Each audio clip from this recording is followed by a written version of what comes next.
sitting here on the beach. I wish I was, but I'm not. But at least it makes me feel like I'm sitting on the beach.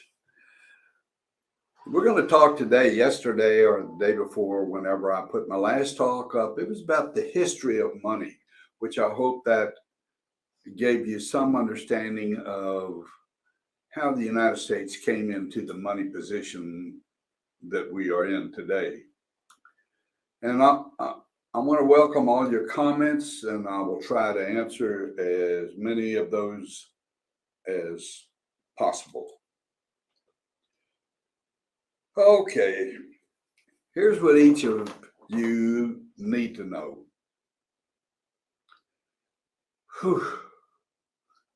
The money in the financial system that we have lived with is dying. It's dead. It's archaic, and it will not be used in the future. For those of you who have money in the bank, please try to remember you do not have control of your money that is in the bank. The banks do. All the money on this planet,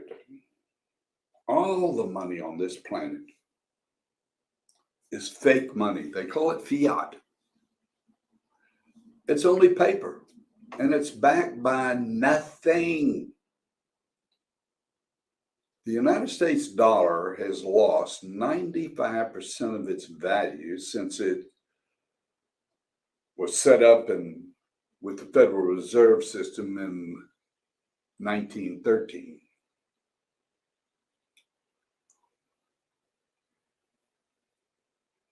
It had a great value in comparison to other currencies in the world when they couldn't print. But when the United States started printing, everybody started printing. 1971, when Nixon took the gold off of the backing of the US dollar, and the other countries said, well, what do we have to have? Well, we'll just print more money. I look at the United States today, and I'm interested. I see in the last 10 or 15 years, we haven't had any major bank, not major bank, but major corporate bankruptcies. General Motors was going bankrupt. The government pulled them out. So we're on the longest bull run in the stock market in the history of the United States. And all the governments do is print, and print more. There's got to be an end to it. It reminds me of the Roman Empire. The Roman Empire, one of the great problems with the Roman Empire is that they needed huge amounts of money because they had troops all over the world. And so they had their gold coins, but they didn't have paper money. So what did they do? Well, to get more money, they basically took their gold coin, and let's say it was a 1 ounce coin, and they shaved it and they made it less. And then when they needed more money, they shaved it some more. And pretty soon there was no more left to shave. And they couldn't supply the money for the troops that they had all over. And it kind of reminds me of the United States. We have our people military in almost every country in the world today, most countries, and we're supplying them the money. And unlike the Romans, they ran out because they couldn't get any more gold. They started making wooden nickels, what we call wooden nickels. But for us, we just print more. And the people, of course, accept it because as long as they can take it to the grocery store and buy something, it's okay. But that will come to an end. We are into a new world, and I'm not going to say a new world order, but our money is archaic. We cannot continue to print money, and the world cannot continue to print money. I think the GNP of the Japan, they are 250% more in debt than they can ever pay. And we're headed the same way. So there's got to be an end to it. Got to be an end to it. And so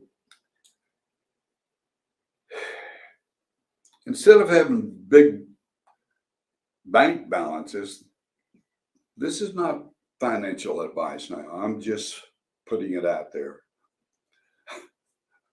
I think you should, if you have gold and silver, as they held for purchasing power for thousands of years, why would it not be for us now? Think about this.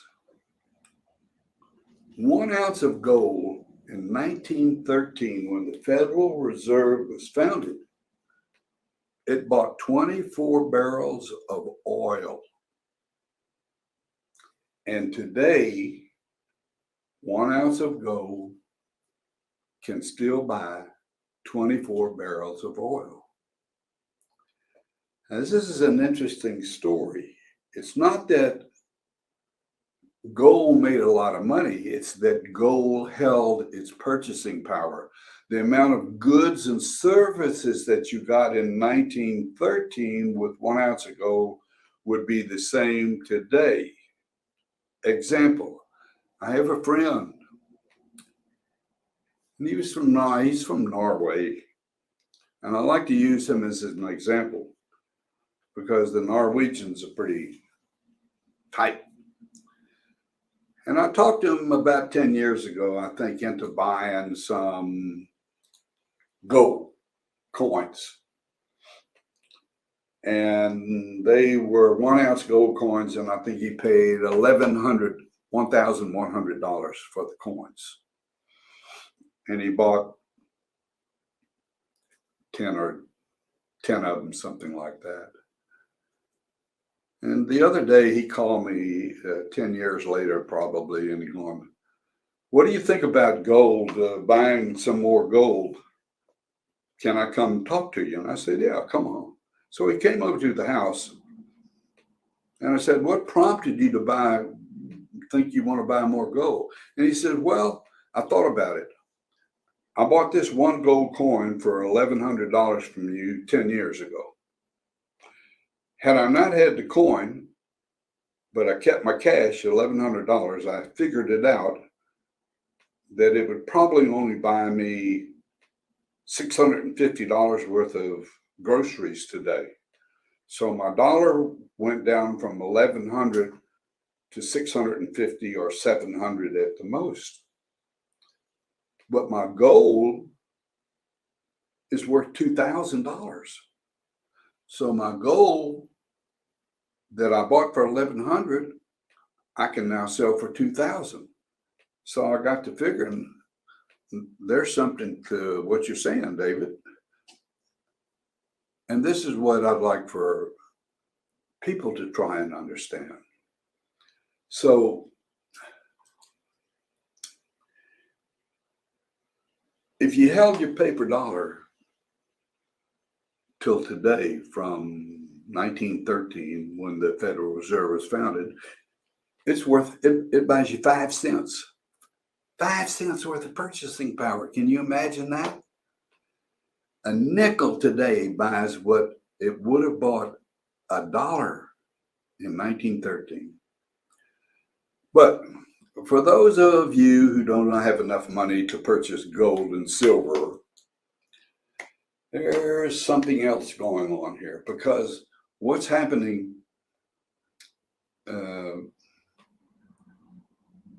today, people are so far behind them between their credit cards and the people and the bills that they have to pay and the families they have to feed. I talked to people and they said, "Gold and silver is great, but I don't have enough money to do that. I'm barely making a living. My wife is working. I'm working. We're feeding the kids. I don't have time and I don't have the money. So I'm going to tell you a story. And this is about my little inner voice. I'm not going to tell you the whole story this time. I'll tell you the story in the next video. When I was in my early 30s, I was directed by my little inner voice to look at silver. And this was 1960, 62, 61. So I started looking at silver. And I'm going, wow, this was really a bright move, I thought. The consumption of silver was much greater than the production of silver. Well, you don't have to be a college graduate to think if I'm using more than I'm producing, it's just a matter of time that the price is going to go up. Something's going to happen. So I surmised that the silver coins that the United States, we were using all of our money before 1964 in coinage was silver, or 90% silver. So in my mind, I thought, wow, they're going to quit making silver coins. There's no way they can make silver coins because they're going to run out of silver. That's exactly what they did. But what I did is a great story. I won't tell it this time. We'll tell it on the next video, maybe. I was able to take $1,000, and I remember borrowing it out of my life insurance program. And I took that $1,000 and I used it in the silver market. And once again, I'll tell you the story next time. But I made $1.5 million off of $1,000. And no risk. I had no risk. People say to me when I explain it to them, because it's very simple when I explain it, but you can't do that today. There's always a way to do things if you look for them. There's always a way, but you have to step outside the box. You can't be in the same box that you've been in for all of your life. If you're making X amount of dollars and that's it, you have to get out of that box. You have to have something new. So today what we have, and this started about 10, 12 years ago, we have a new asset. And this asset is called Bitcoin and cryptocurrencies. And it's run by blockchain technology. Blockchain technology, my friends, is going to absolutely, totally change the world.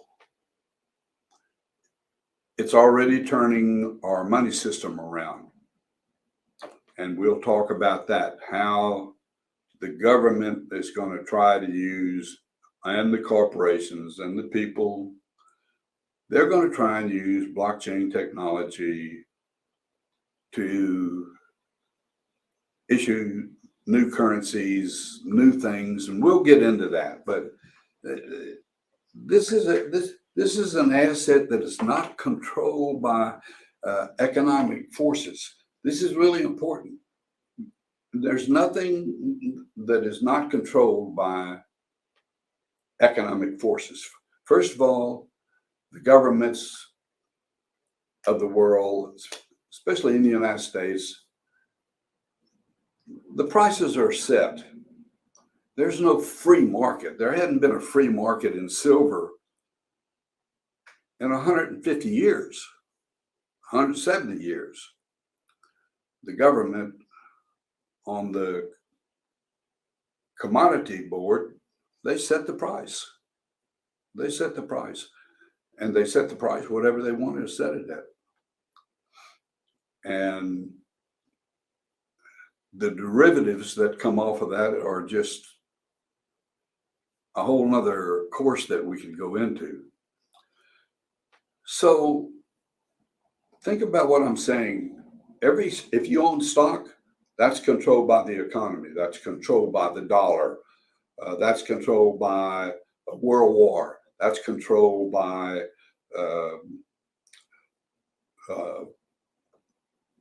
not having enough economic growth coming on.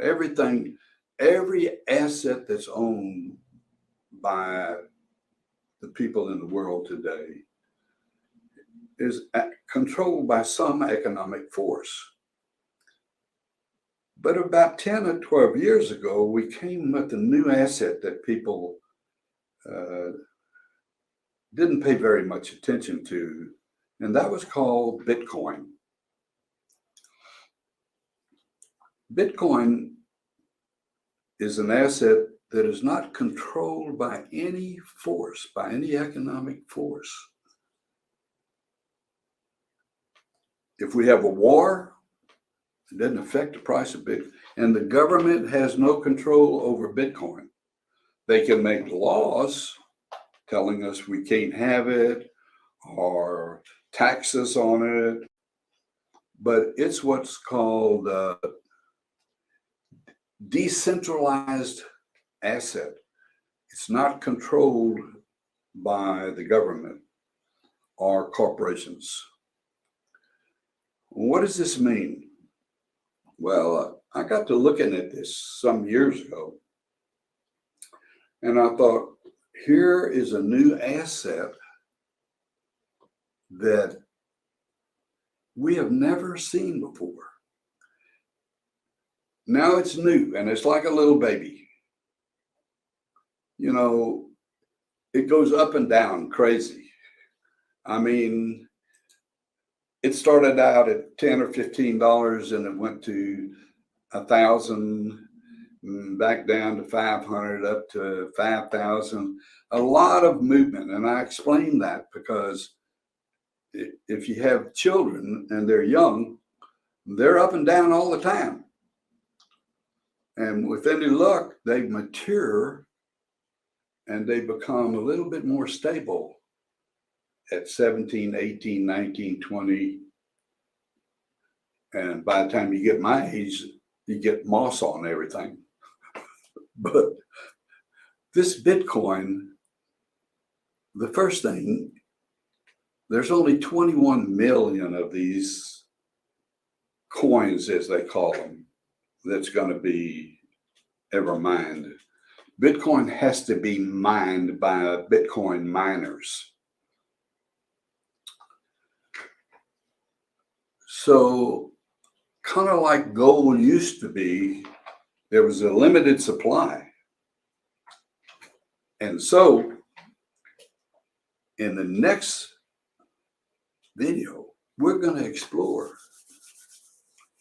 how can I possibly use this new technology with a few dollars to make a lot of money. It's possible. See you on the next video. Bye.